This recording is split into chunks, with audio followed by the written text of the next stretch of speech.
തൃശൂർ പൂരം വെടിക്കെട്ടുമായി ബന്ധപ്പെട്ട് കൂടുതൽ സാങ്കേതിക ഇടപെടലുകൾ ഉണ്ടാവണമെന്ന് കേന്ദ്രമന്ത്രി സുരേഷ് ഗോപി. ദേവസ്വങ്ങളുടെ പ്രത്യേക സംഘം ശിവകാശിയിൽ പോയി ഇതുമായി ബന്ധപ്പെട്ട സാങ്കേതിക കാര്യങ്ങൾ കണ്ടു മനസ്സിലാക്കണം.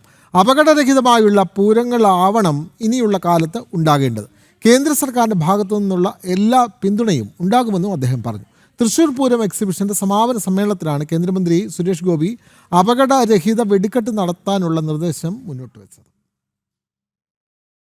ക്രമീകരണങ്ങൾ, അതിൽ സാങ്കേതികത ഉറപ്പുവരുത്തിക്കൊണ്ട് നമുക്ക് അപകടരഹിതമായ ഒരു പൂര കാലാവസ്ഥ സൃഷ്ടിക്കുവാൻ സാധിക്കണം എന്നുകൂടി പ്രതിജ്ഞ ചെയ്യുന്ന ഒരു സമാപന സമ്മേളനമാവണം ഈ സമ്മേളനമെന്ന് ഞാൻ ആഗ്രഹിക്കുകയും പ്രാർത്ഥിക്കുകയും ചെയ്തുകൊണ്ട് അതിന് കേന്ദ്ര സർക്കാരിൽ നിന്ന് എന്തൊക്കെ തരത്തിലുള്ള ഞാൻ ശ്രീ രാജേഷിനോടൊക്കെ ആവശ്യപ്പെട്ടിരുന്നത് തന്നെ ഒരു സംഘം ഇവിടെ നിന്ന് ദേവസ്വത്തിൻ്റെ നേതൃത്വത്തിൽ ഒരു സംഘം ഇവിടെ നിന്ന് ശിവകാശിയിലും വിരുദനഗറിലുമൊക്കെ ഒന്ന് സഞ്ചരിച്ചതിൻ്റെ ഒരു സത്യസന്ധമായ രീതി എന്താണ്,